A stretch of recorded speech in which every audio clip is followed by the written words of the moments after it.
Bu film, Bülent Gençer Vakfı tarafından hazırlanmıştır. Mısır Ziyaretleri 1. Bölüm. Alemlerin hepsi, Allahü Teala'nın yaratmasıyla var olmuşlardır. Yokken, sonradan vücude gelmişlerdir. Allahü Teala, Adem aleyhisselamı yarattıktan sonra, Resulullah sallallahu aleyhi ve sellem zamanına kadar, insanları ebedi saadete kavuşturmak için peygamberler göndermiştir. Peygamberler aleyhisselam, insanları kurtuluşa davet etmiş, doğru olan yolu, bütün sıkıntı ve eziyetlere rağmen, bıkmadan, usanmadan tebliğ etmişlerdir. Aynı zamanda, peygamberlere tam tabi olan, Allahü Teala'nın sevgisiyle dolu, manevi sırlar sahibi veli zatlar da her devirde bulunmuş ve insanların din ve dünya saadetine ulaşmaları için çalışmışlardır. İnsanlara doğru yolu göstermeleri, hal ve hareketleriyle numune olmaları, evliyanın belli başlı vasıflarıdır. Peygamber Efendimiz'i sallallahu aleyhi ve sellem diriyken ve peygamberken bir an gören, eğer ama ise bir an konuşan, büyük veya küçük her mümine sahip veya sahabi denir. Birkaç tanesine eshab veya sahabe denir. Hepsine birden eshab-ı kiram aleyhimmürridvan denir.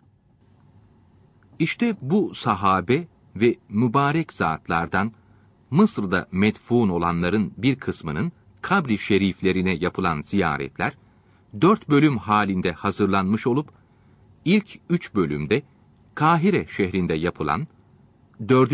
bölümde ise Mürsi Alem, İskenderiye, Desuk ve Tanta şehirlerinde yapılan ziyaretler yer almaktadır. Mısır, Afrika kıtasının kuzeydoğu köşesinde, Akdeniz'le Kızıldeniz'e kıyısı olan bir devlettir. Batısında Libya, güneyinde Sudan ve kuzeydoğusunda Filistin ve İsrail'le kara sınırı bulunmaktadır. Nil Nehri'nin hayat verdiği Mısır, 1.002.450 kilometre karelik yüzölçümüyle Arap dünyasının en büyük devletlerindendir. Nüfusu 75-80 milyon kişidir.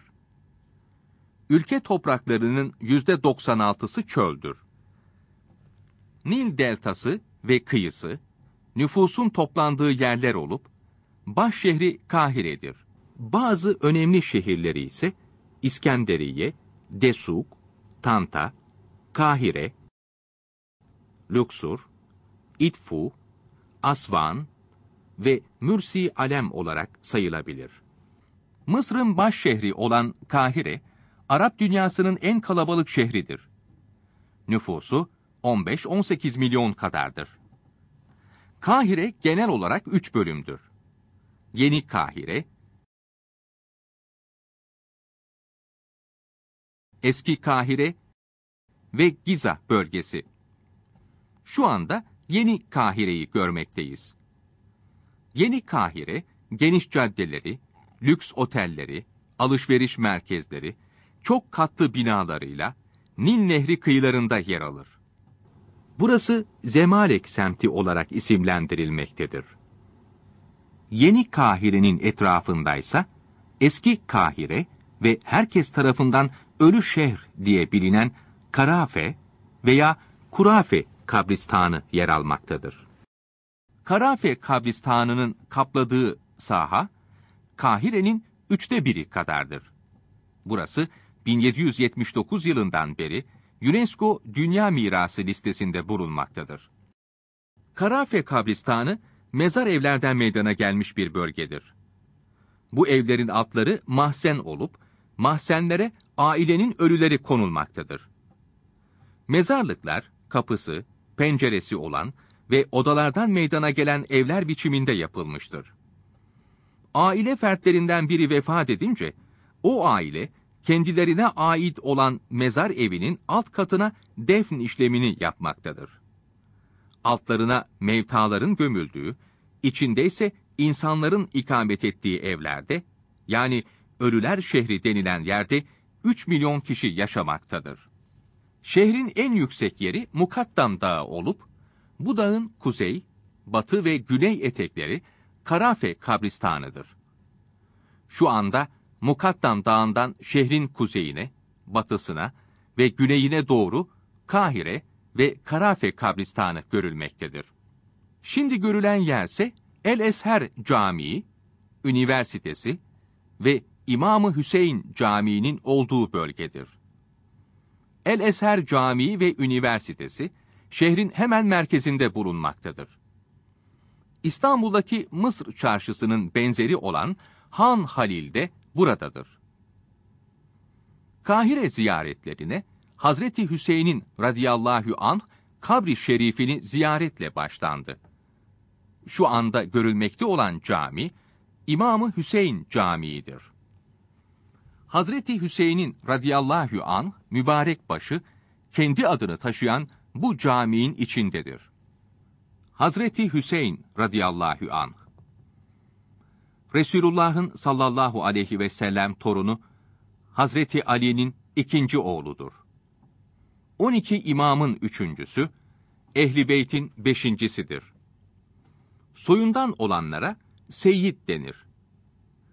Hicretin 6. senesinde tevellüt, 61, miladi 680 senesinin Muharrem ayının 10. günü, Kerbela'da şehit oldu. Resulullah'ın torunu ve çok sevdiği olduğu için ehl-i sünnetin gözbebeğidir. Tezkire-i Kurtubi Muhtasarı 129. sayfasında Abdülvehhab-ı Şarani rahmetullahi aleyh buyuruyor ki, Yezid, Hazreti Hüseyin'in mübarek başını esirlerle birlikte Şam'dan Medine'ye gönderdi. Medine valisinin emriyle mübarek başı kefenlenip Bakî kabristanında Fatıma-tü Zehra Hazretlerinin mübarek kabri yanına defnolundu.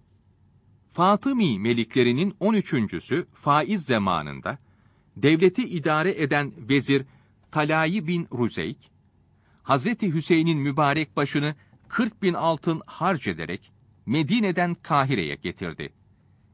Yeşil atlasa sardırıp abanos ağacından tabutla şimdiki türbesine defnettirdi.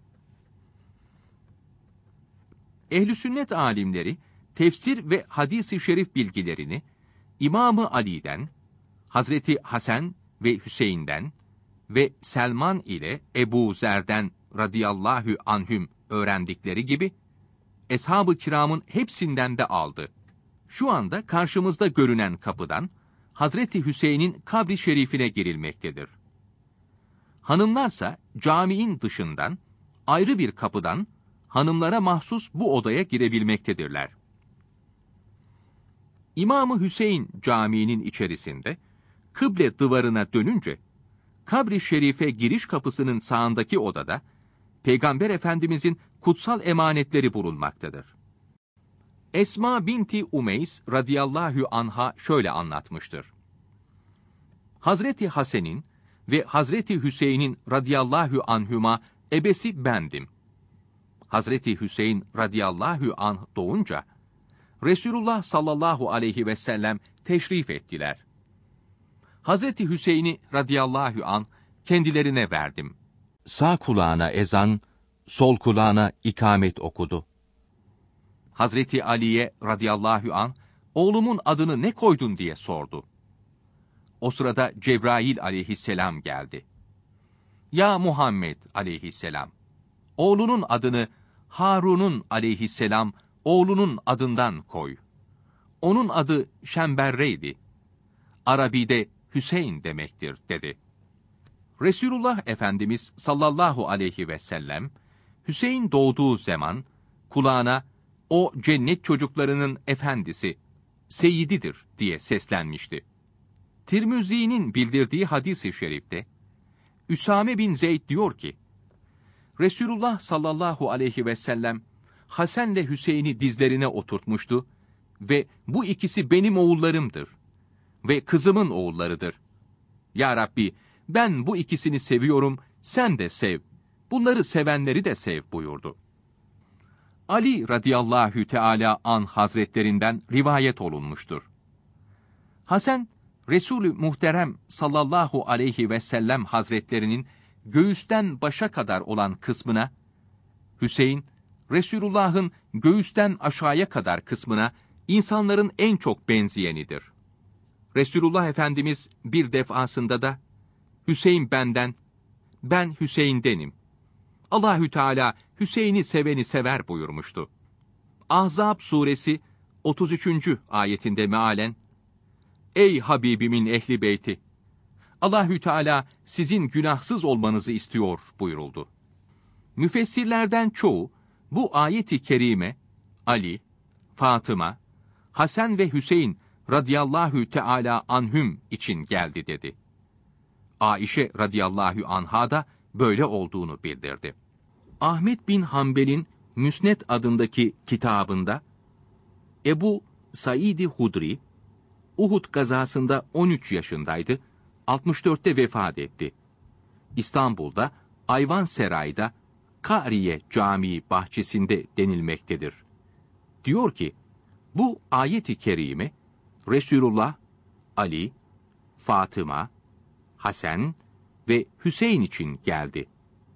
Bu beşine ehli aba yani hırkayla örtülü denir. Sa'd İbni Ebi Vakkas radıyallahu an Aşere-i Mübeşşere'dendir.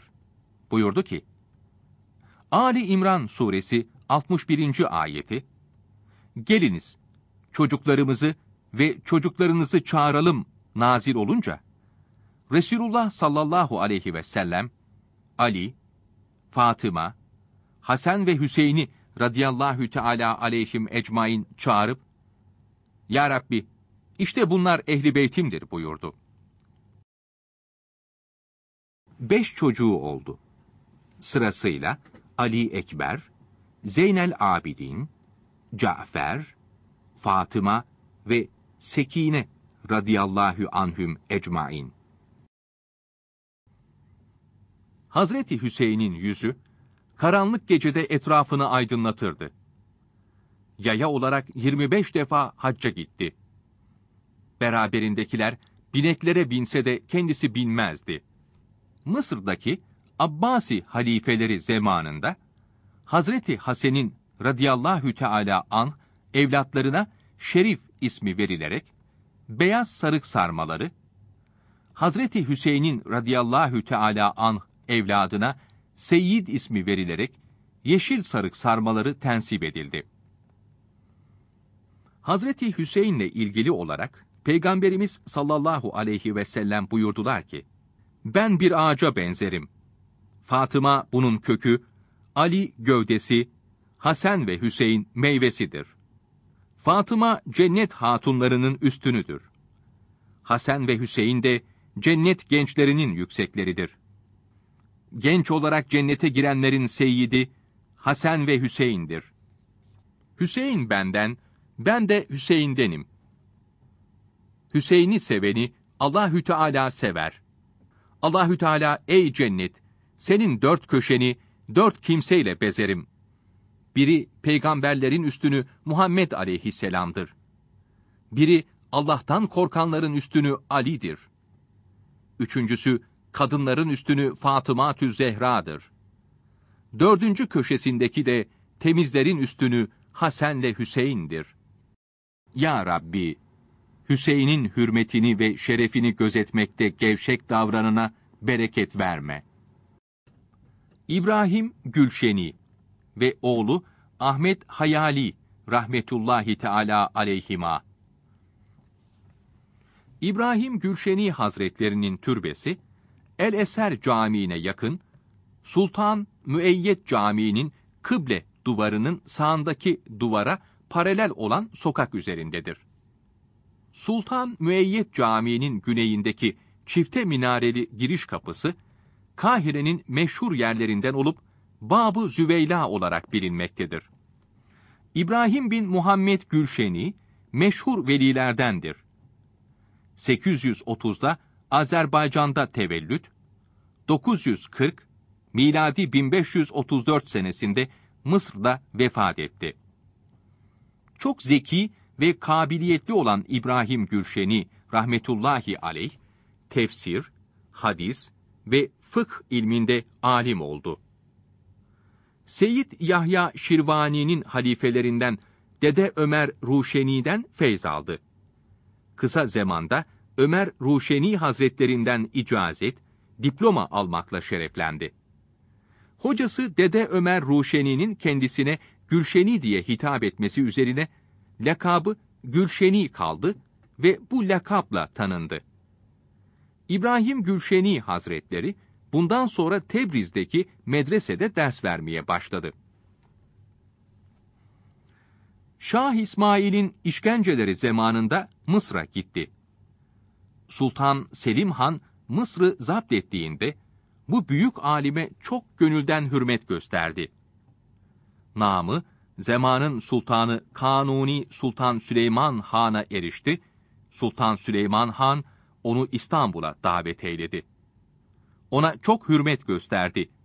İkramlarda bulundu.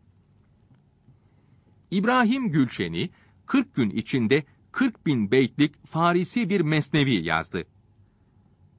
Manevi ismini verdiği bu kitabı çok kıymetlidir. Bu mesnevisinin bir kısmını halifelerinden Muhammed Fenai Efendi Türkçe'ye tercüme etmiştir.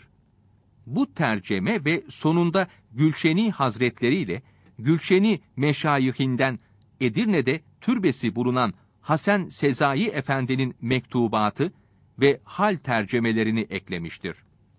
Vefatından sonra yerine oğlu Ahmet Hayali geçerek Gülşeni yolunu devam ettirmeye çalıştı. Ahmet Hayali babasından 37 sene sonra vefat etti. İbrahim Gülşeni'nin türbesine defnedildi. Abdülvehhab-ı Şarani rahmetullahi teala aleyh. Mısır evliyasının büyüklerindendir. Hadis ve Şafii fıkh alimidir. Şafii mezhebinin temel direklerinden biridir. Ehli sünnetin gözbebeğidir. Abdülvehhab bin Ahmet, Kutbi Şarani adıyla meşhurdur. Şazili idi. Ali Havas'ın talebesiydi. Arif ve Kutbi Zaman idi. 898, miladi 1493'te tevellüt, 973, miladi 1565'te Kahire'de vefat etti.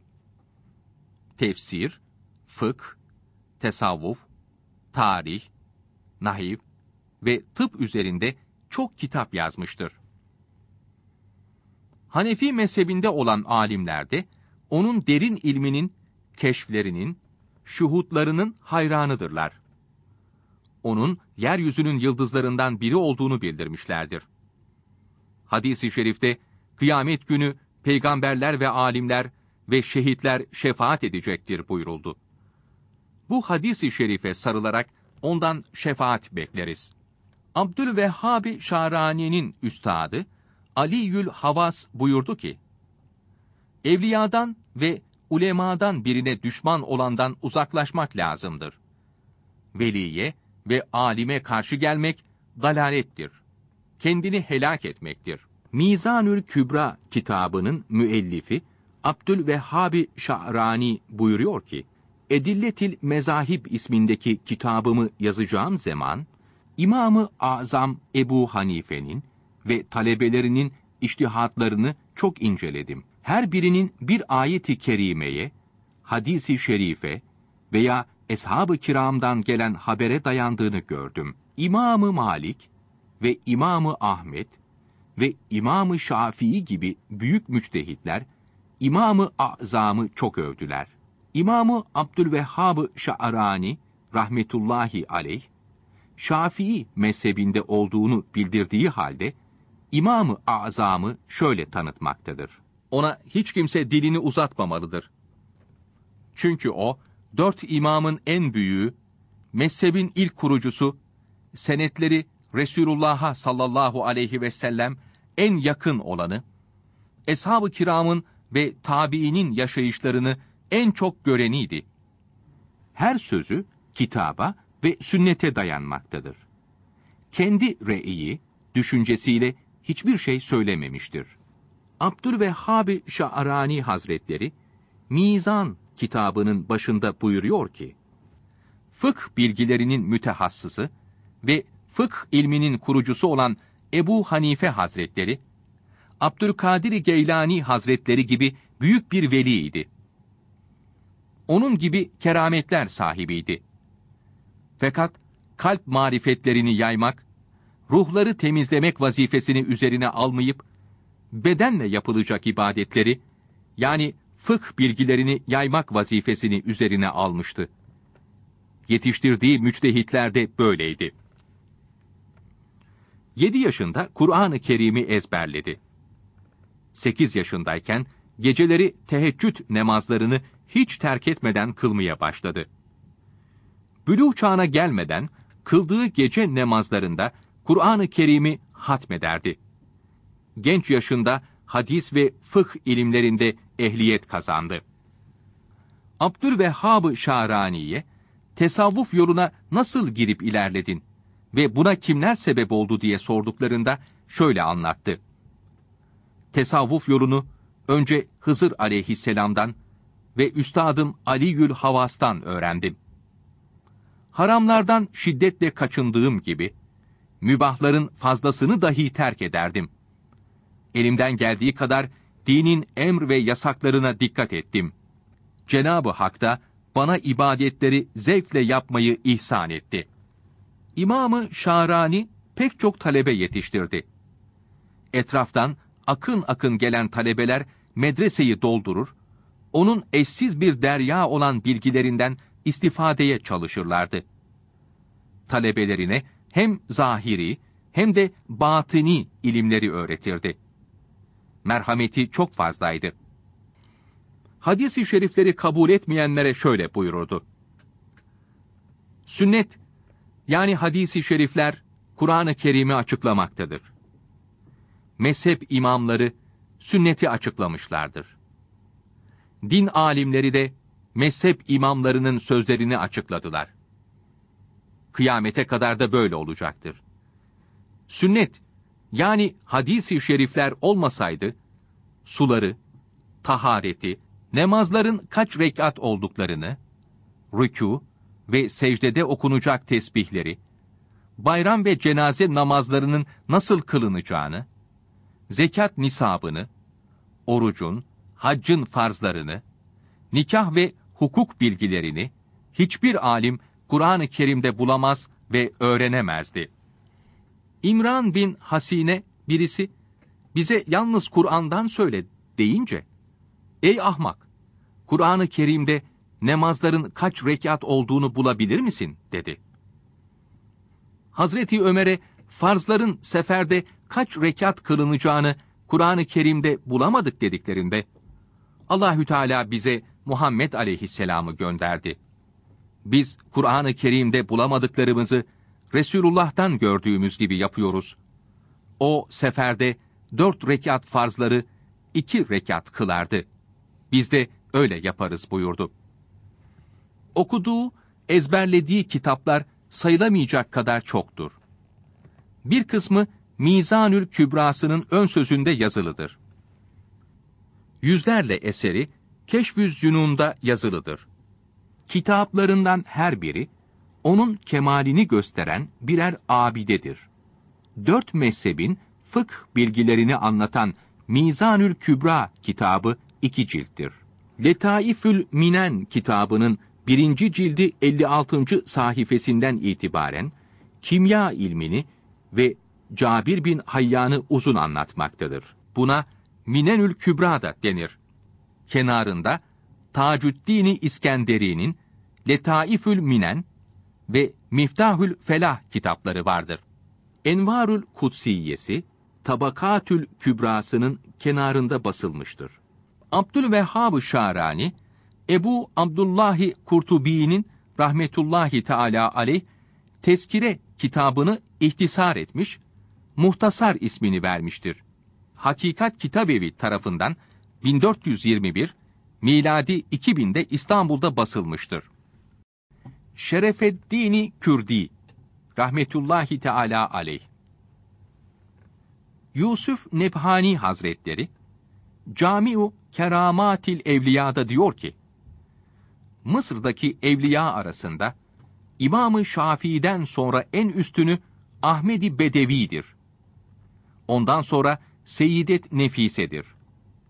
Sonra Şerefeddin Kürdi, sonra Abdullah Menufi Şazili'dir. Sidi Şerefeddin el-Kurdi. Kabri şerifi Babün Nasr kapısına sırtımızı dönünce tam karşıdaki sokak içerisinde takriben 700 metre kadar ileride solda kendi ismiyle anılan cami içindedir. Abdülvehhab-ı Şa'rani'nin rahmetullahi aleyh Tabakatül Kübra kitabında bu bölge Hüsniye kabristanı olarak da bilinmektedir. Çok kerametleri görülmüştür. Ebu Suud, Ebul Aşair el-Bazini'nin rahmetullahi aleyh talebelerindendir şeklinde yazmaktadır. Muhammed Ali Paşa rahmetullahi teala aleyh. Muhammed Ali Paşa Camii, Kahire Kalesi'nin de üzerine kurulduğu bölgede, bütün Kahire'ye hakim bir konumda, Osmanlı mimarisi tarzında inşa edilmiş bir camidir. Yapımına 1830 yılında Kavalalı Muhammed Ali Paşa rahmetullahi teala aleyh döneminde başlanmış, 1848 yılında Mısır Hidivi Abbas Hilmi Paşa döneminde tamamlanmıştır. Muhammed Ali Paşa 1769 yılında Kavala şehrinde doğmuş, 1849'da Kahire'de vefat etmiştir. Kabri kendi ismiyle anılan bu camidedir. Mısır'da kuvvetli bir idarenin, muktedir bir şahsiyet olan Muhammed Ali rahmetullahi teala aleyh tarafından sağlanacağını kestiren Sultan 3. Selim Han, onu vezir payesiyle Mısır valiliğine tayin etti. 8 Temmuz 1805. Muhammed Ali Paşa, Mısır'da asayişi ve emniyeti temin edip, asileri ortadan kaldırdı. İskenderiye civarına asker çıkaran İngilizleri büyük bir bozguna uğrattı. Hakimiyetini Sai, Nevbe ve Sudan'a doğru genişletti. Mısır'ın kültürünü geliştirmeye ve imarına çalışarak Fünun-u Harbiye, Tıbbiye ile diğer lüzumlu okulları açtırdı.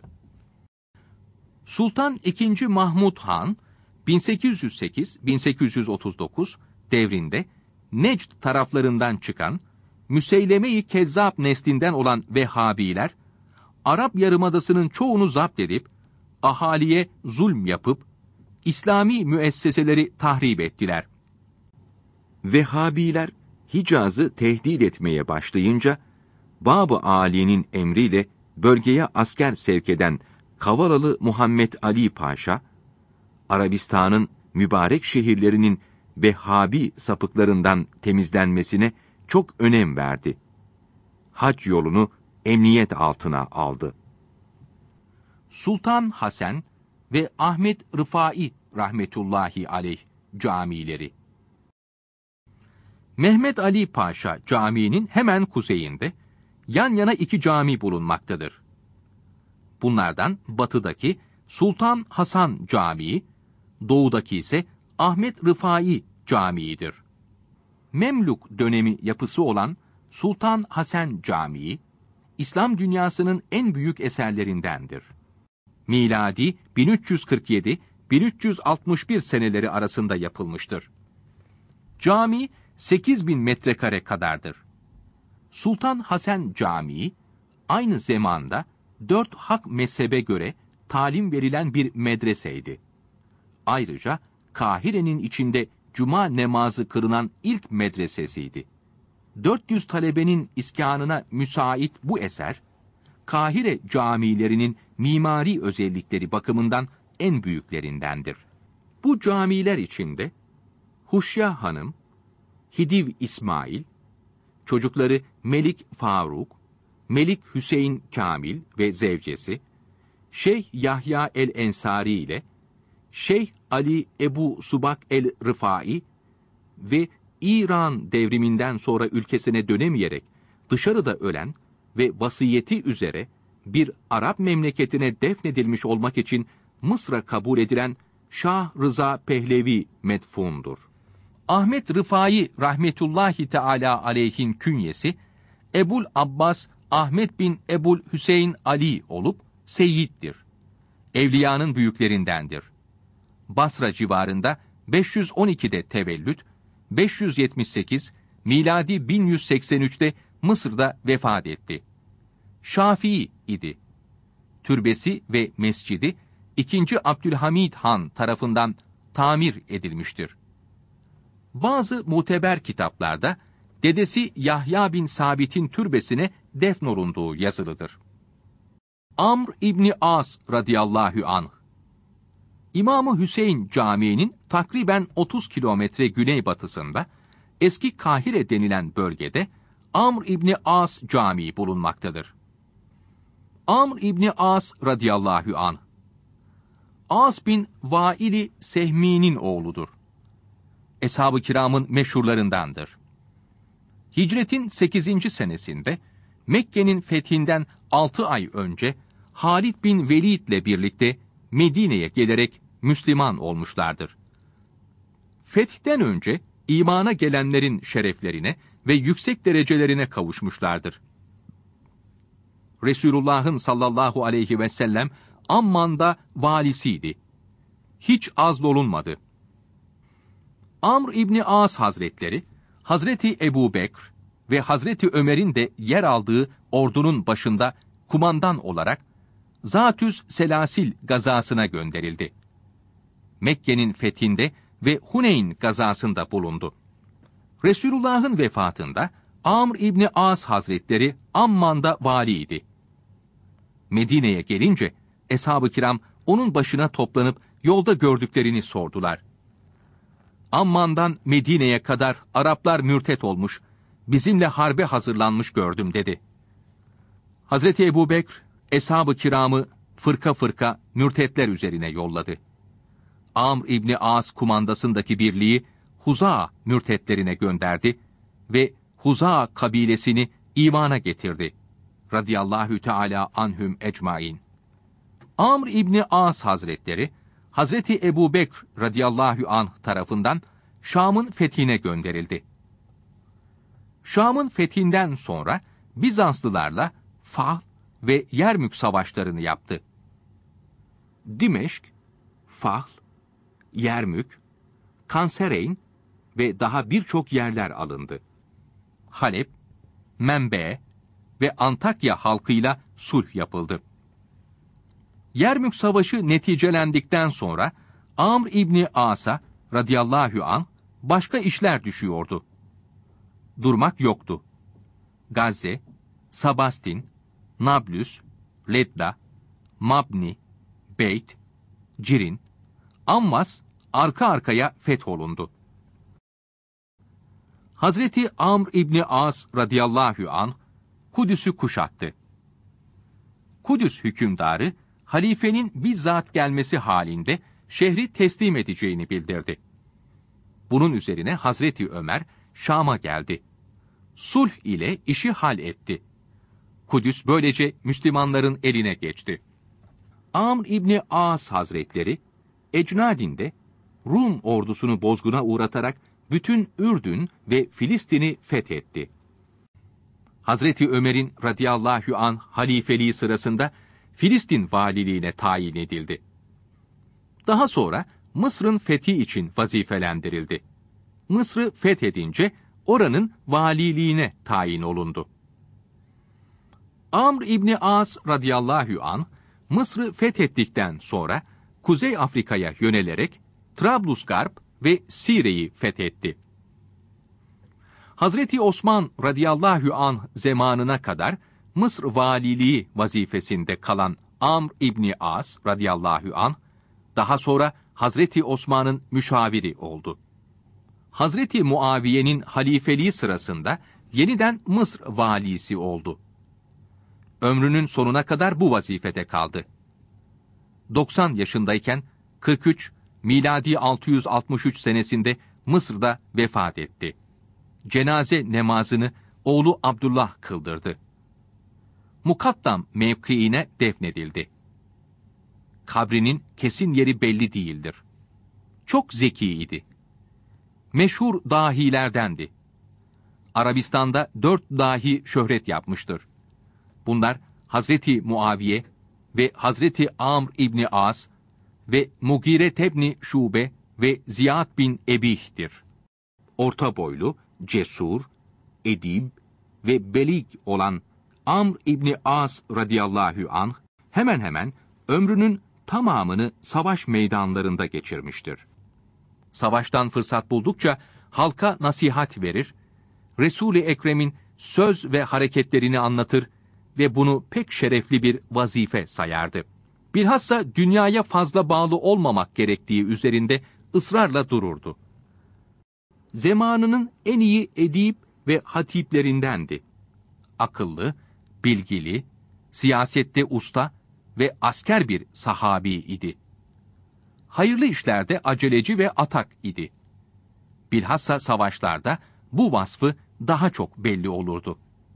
Memleket idaresi, mahkemelerin tanzimi, vergi toplanması gibi işlerde de pek büyük muvaffakiyetler göstermiştir. Resulullah sallallahu aleyhi ve sellem Amr İbni As için Allah'ım Amr İbni As'a rahmet et. Zira o hem seni seviyor hem de Resulünü buyurmuşlardır. Amr İbni As Kureyş'in salihlerindendir hadisi şerifi Medaricün Nübüvve'de yazılıdır. Resulullah sallallahu aleyhi ve sellem Amr İbni As radıyallahu teala anha nas bulamadığı işler için kendin hüküm çıkar. Yanılmazsan 10 sevap, yanılırsan 1 sevap kazanırsın buyurdu. Mirkatül Vüsul şerhi olan Mir'atül Usul kitabında içtihat hakkında geniş bilgi vardır. Bu kitabı ve şerhini de Molla Hüsrev yazmıştır. Allahü Teala eshab-ı kiramdan razı olduğunu, onları sevdiğini bildiriyor. Allahü Teala'nın sıfatları ebedidir, sonsuzdur. Onlardan razı olması sonsuzdur.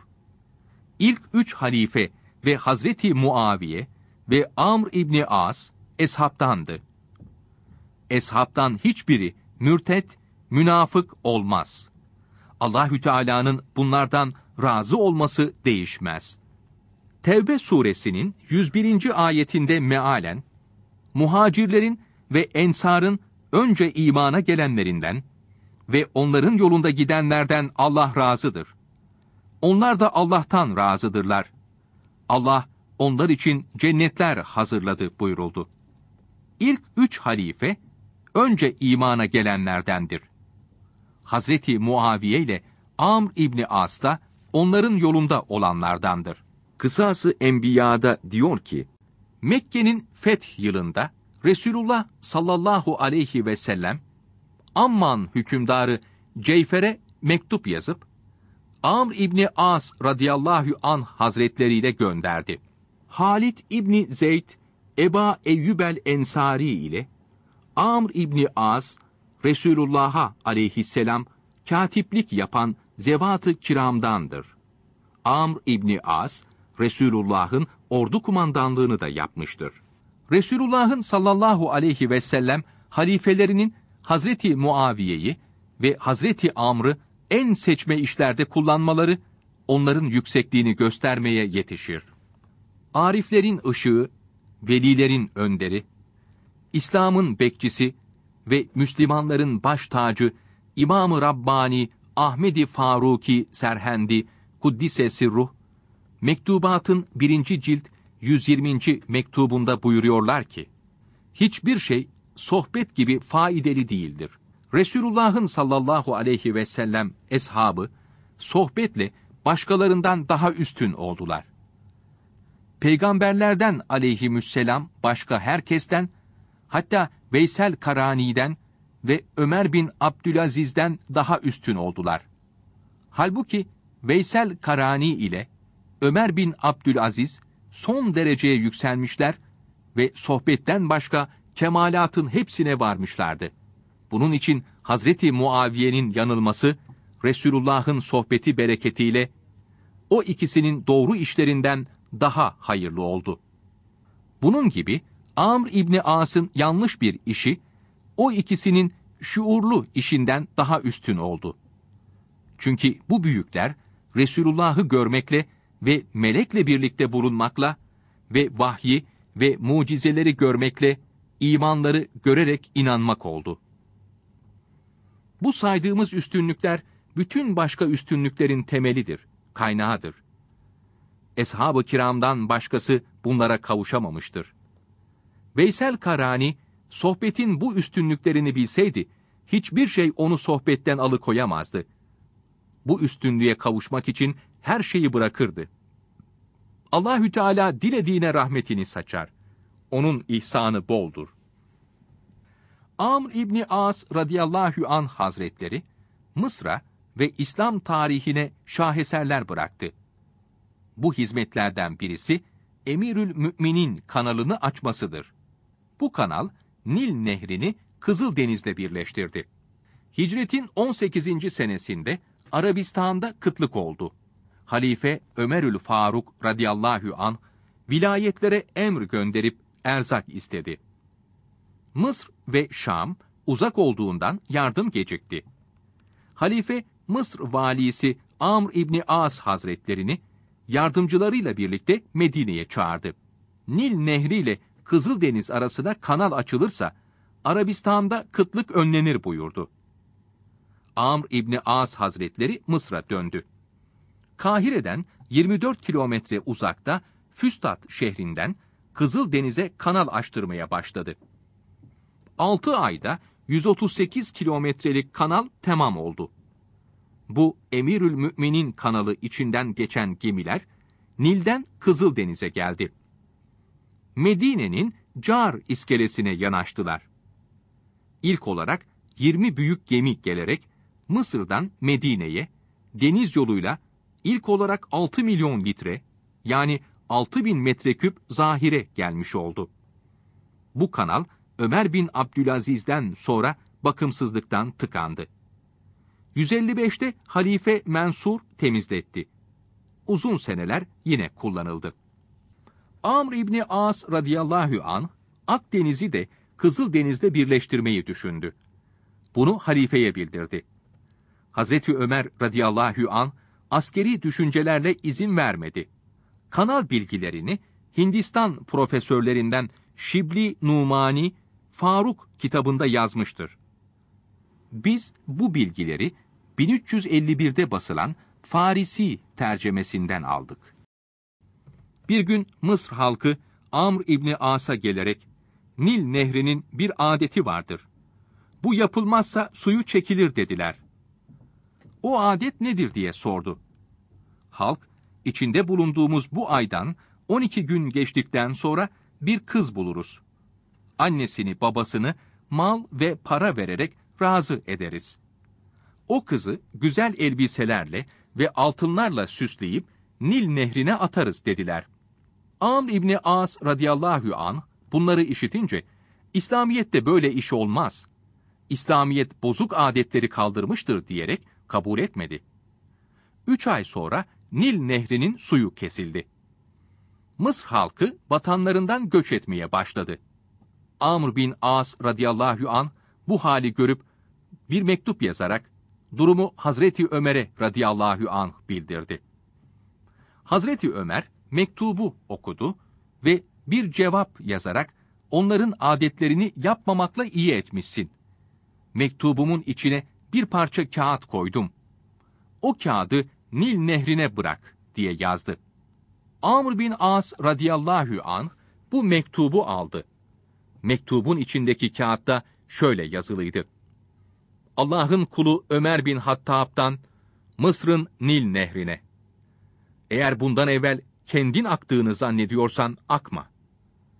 Eğer seni vahid ve kahhar olan Allahü Teala akıtıyorsa, vahid ve kahhar olan Allahü Teala'dan seni akıtması için dua ederim. Akıtmasını dilerim. Amr İbni As radıyallahu anh o kağıdı Nil nehrine bıraktı. Ertesi gün sabahleyin Nil nehrinin suyu 16 arşın yükselerek akmaya başladı. Bir daha da önceki gibi suyu hiç kesilmedi. Mısır halkı sıkıntıdan kurtuldu. Eshab-ı kiramın her biri müçtehit idi. Mesela Amr bin As'ın radıyallahu teala anh müçtehit olduğu, Hadika'nın 298. sayfasındaki hadis-i şerifte bildirilmektedir. Yusufi Nebhani, Hicri 14. asrın büyük alimlerindendir. Çok mühim olan Şevahidül Hak kitabı 570 sayfa olup, 450 sayfası İbn Teymiye'yi reddetmekte, geri kalan 120 sayfası de Eshab-ı kiramın üstünlüklerini, Hazreti Muaviye ile Amr İbni As radıyallahu teala anhümün yüksekliklerini ve İslamiyete hizmetlerini bildirmektedir. Peygamberimizin sallallahu aleyhi ve sellem, Amr İbni As radıyallahu anh için, iyi kimseye malın iyisi ne güzel yakışır hadisi şerifi kitaplarda yer almaktadır. Erbe'inü Taiyye kitabında bildirilen hadis-i şerifte, bir meyyit dünyada sevdiği kimse kendisini ziyarete geldiği zaman sevinir buyuruldu.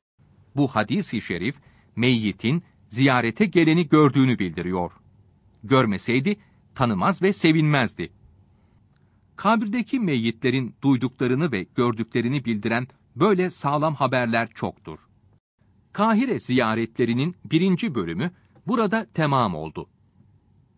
Ya Rabbi, mahlukların en kıymetlisi olan Peygamberimiz Muhammed aleyhisselama ve temiz olan âline ve eshabının hepsine, Rıdvanullahi aleyhim ecmain, bizlerden kıyamete kadar dua ve selamlar olsun. Eshab-ı kiramın aleyhimür rıdvan yolunda giden hiç şüphe yok ki ehl-i sünnet vel cemaat fırkasıdır. Allahü Teala bu fırkanın yorulmadan çalışan büyüklerine bol bol mükafat versin. Ya Rabbi, bu dünyada bizi o büyüklerin zamanında yaratmadınsa da, ahirette mahşer meydanında bizi onların yanında bulundur. Cümlesinin şefaatlerine nail eyle. Bu büyük zatlara olan muhabbetimizi ziyade eyle.